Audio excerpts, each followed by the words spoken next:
Greetings and good morning. It is now Monday, November the 6th, 2023. This is the Monday Morning Report, and I'm Thomas Caldwell of the Aurelian Column. This is being uploaded further in the day because I am on the road traveling right now. But so you'll have to excuse the sound quality. It is being recorded on the fly, but things are moving very quickly. First off, one thing. Tomorrow is Election Day in the Commonwealth of Virginia. If you are in Virginia and you wish to make an impact, even a very small one, whether the votes are counted or not, please show up at the polls tomorrow. Anyway, things are getting curiouser and more interesting in the Middle East as threats of a massive war continue to loom. The most interesting thing, if interesting is the word for it, that has occurred is when an Israeli cabinet minister talked about the use of nuclear weapons in the Gaza. The Gaza, by the way, is not a very large piece of territory. Why that would even be discussed is somewhat insane. Even if they were used, the radiation would go over Israel. But when a nation, even one that everyone knows has nukes like Israel, starts talking about using such horrifyingly insane weapons that shouldn't really exist, in this reporter's opinion, it tends to make people a little bit on edge. Suffice it to say that the Israelis have completely lost the propaganda war. All the sympathy for the attack on their country and all the people that were killed has pretty much gone out the window. Americans are not really seeing what's going on around the world. The 1 million to 1.5 million people in Jakarta, Indonesia, that came out in protest, Mexico City, all over the planet, people are protesting Israel and what they're doing in the Gaza Strip. The most interesting report that's come out, or I should say the most heartbreaking, is an estimate that there are somewhere about 40% of the dead in the Gaza Strip are children. This is not playing well, and there's a lot of people out that are giving all sorts of interesting analysis, but the one that I would like to point out is this. This is not 1991, as many analysts, including the rather famous Colonel McGregor, have pointed out. The U.S. military is nowhere near as strong, nowhere near as ready. It's expended a lot of its ammunition on the futile war in the Ukraine. Iran is a major military power. Turkey is a major military power, which is also part of NATO. Things are very different than they were only a few years ago. There's a chance that this is going to result in the possible, the destruction or near destruction of Israel. If all these characters get into this, the Russians, the Chinese, everyone is tired of this.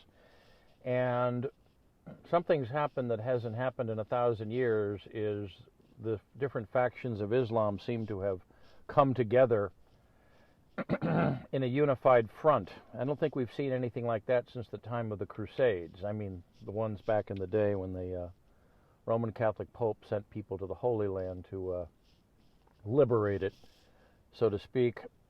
This is not good. And there's really nothing the average person can do. All I can say is the people running the United States government apparently really don't know what they're doing. The only thing you can do, and this might sound a little bit strange,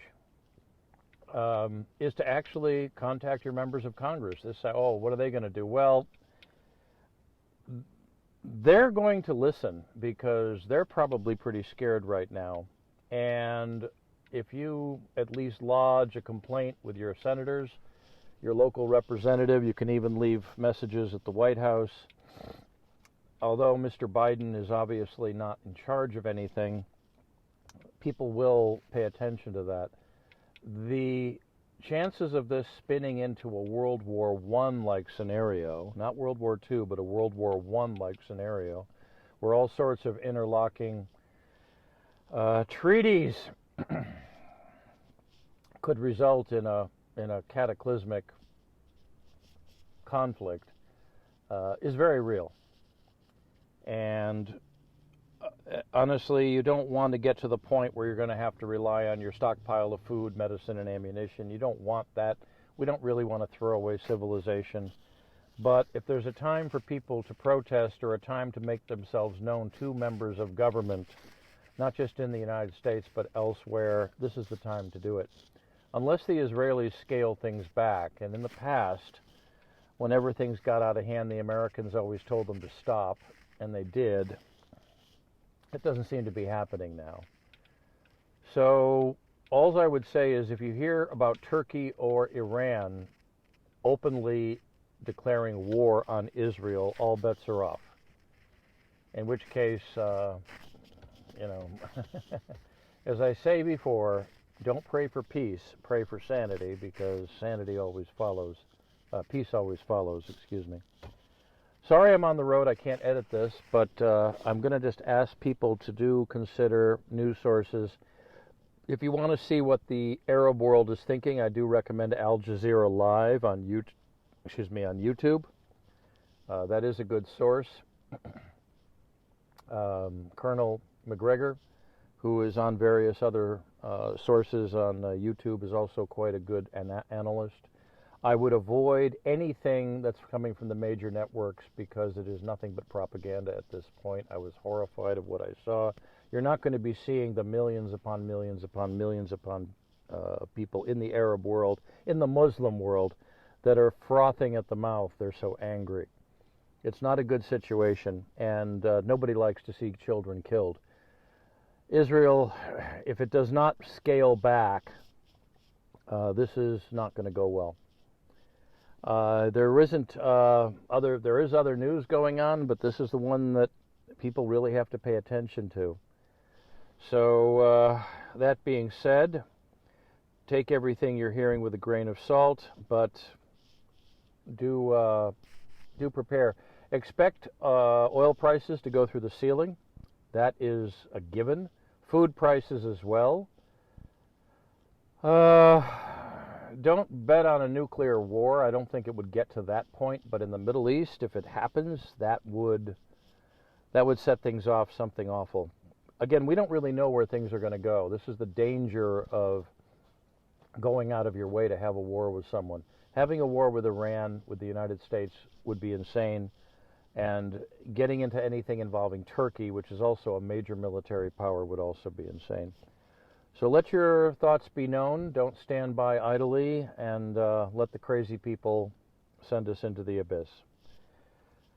Wish I had something more to talk about today that was more positive. But again, don't pray for peace, pray for sanity, because then peace will follow. All right, if you like what you hear, please like and subscribe. Tell your friends about it. If you can afford a paid subscription, that would be appreciated. I do have written work that I've been working on, and that'll be coming out soon, especially dealing with this particular situation. If you can donate, that would also be appreciated, because then I wouldn't have to be out working the way I have to keep the lights on and the roof over my head. So until next week, and possibly a special report if the time is available, be good, be safe, be rational, and good day.